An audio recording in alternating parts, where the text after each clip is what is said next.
Untuk mengetahui pergerakan saham hari ini, kita telah terhubung dengan senior analis Infovesta Utama, Praska Putrianto. Selamat pagi, Mas Praska. Ya, halo, selamat pagi. Ya, kita lihat indeks tadi kembali ditutup menguat, namun penguatan ini masih belum sebanding dengan penurunan yang terjadi di penutupan kemarin ya. Kemarin 1,25% kita terkoreksi, lalu hari ini reboundnya 0,8 untuk saat ini di 4.964. Analisis Anda, untuk pergerakan akhirnya indeks kita bisa rebound lagi untuk hari ini, sebenarnya sentimen apa saja yang paling besar mempengaruhi? Ya, pergerakan bursa kita memang hari ini merespon pada bursa regional. Jadi kita secara internal dalam negeri, di mana sebenarnya rilis dari kebijakan suku bunga acuan yang dipangkas 0,25% itu menjadi 4,25, tampaknya memberikan katalis baru di hari ini. Kenapa? Karena di hari kemarin kita lihatnya lebih ke arah profit taking di tengah pergerakan bursa saham regional yang juga masih variasi ya seperti itu. Samping itu juga beberapa sentimen bursa global juga masih wait and see, di mana masih investor cenderung melihat perkembangan baru pada kasus coronavirus ya di Amerika Serikat dan di Tiongkok, yang mana masih menjadi perhatian khusus dan kekhawatiran terhadap reopening ekonomi dan gelombang kedua dari pandemi tersebut.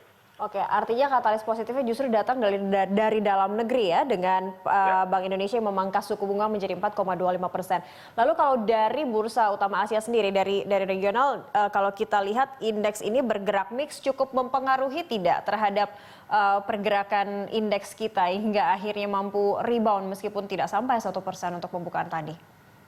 Ya, untuk pergerakan regional secara tetap ada pengaruh ya, namun bursa kita penguatannya cukup lebih signifikan dibanding regional, karena pelemahan kemarin ya 1,29% ini agak anomali, di mana bursa regional juga tidak mengalami koreksi cukup dalam, namun kita lebih ke arah wait and see ya terhadap perkembangan data-data regional, terutama dari data angka pengangguran Amerika Serikat sendiri yang akhirnya dirilis itu tidak sesuai dengan maksudnya lebih dalam daripada ekspektasi, yang membuat bursa Amerika pun cenderung variatif seperti itu.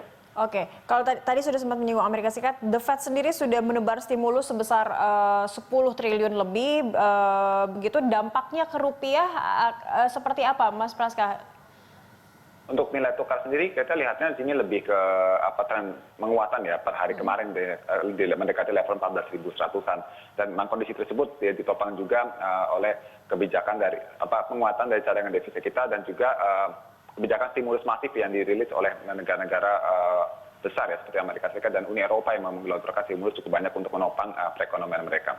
Oke. Dan indeks dolar pun juga cenderung kita lihat trennya masih mengalami pelemahan ya dari level di bawah level 98. Oke, baik. Kalau kembali lagi ke domestik, kalau kita lihat neraca perdagangan Indonesia yang surplus, nilai ekspor Indonesia yang juga pada bulan Mei ini turun begitu di 28,95% secara year on year, cukup berpengaruh tidak sih terhadap IHSG?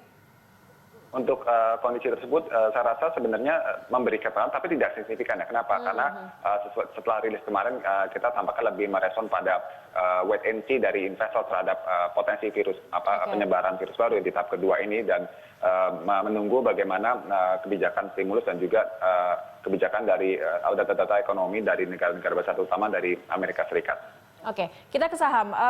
Banyak juga kemarin emiten yang sudah mulai bagi-bagi dividen. Salah satunya sebenarnya PTBA yang paling besar begitu ya dividennya. Tapi kita lihat tadi di update terakhir PTBA harga sahamnya agak sedikit mengalami terdepresiasi begitu. Ya. Apa saja sektor-sektor yang mampu menopang indeks kita untuk bisa tetap ada di zona hijau sepanjang hari ini, dan mungkin apa saja yang mempengaruhi para pelaku pasar terhadap saham untuk hari ini?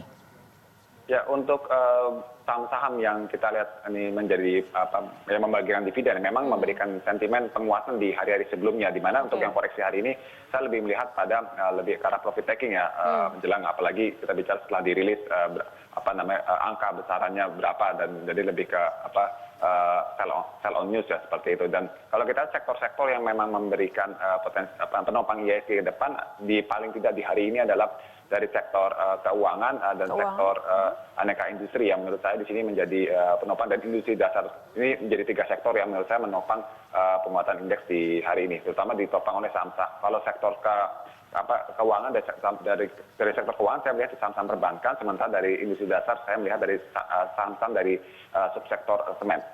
Oke, perbankan ada apa saja dan aneka industri juga ada siapa saja yang bisa disasar oleh para pelaku pasar untuk hari ini? Untuk perbankan, kita lihat sebenarnya masih potensial adalah Bank BRI ya, yang BRI, masih oke. BRI yang bisa dicermati. Sementara kalau dari sektor aneka industri, kita lihat sini masih ada Astra ya, saham Astra Internasional. Ini masih baru rebound ya, setelah kemarin mengalami koreksi di bawah level 5.000, dan itu dari sektor industri dasar kita melihatnya dari saham sektor semen, yaitu Indosemen ya, INTP ini bisa dicermati. Oke, bagaimana dengan TLKM? Nampaknya ini sejak beberapa minggu lalu dia selalu cukup terbilang memimpin begitu dibandingkan saham perbankan bahkan. Masih oke untuk disasar oleh para pelaku pasar? Oke, untuk saham Telkom memang tertopang oleh isu kebijakan pembagian dividen ya. Jadi memang ini seperti saham-saham lain, terutama seperti saham CBPA, di mana jelang pembagian dividen ya kan ini investor mengekspektasikan besaran yang cukup lumayan. Apalagi kita bicara saham Telkom sempat terkoreksi menyentuh bergerak dari level 3.000 sampai 3.100, ini membuat dividen yieldnya menjadi relatif lebih menarik maksud saya. Dan secara pergerakan kita lihat sini memang potensinya sudah relatif terbatas dengan resistance kuat itu Telkom di kisaran 3.400-an. Oke, baik. Baik, terakhir singkat saja support resistance di level berapa untuk hari ini indeks kita? Ya, untuk IHSG kita perkirakan menguat ya di level support 4.811 dengan resistance di level 5.070. Oke, baik. Terima kasih Mas Praska Putranto telah hadir bersama kami melalui sambungan Skype di IDX Opening Bell.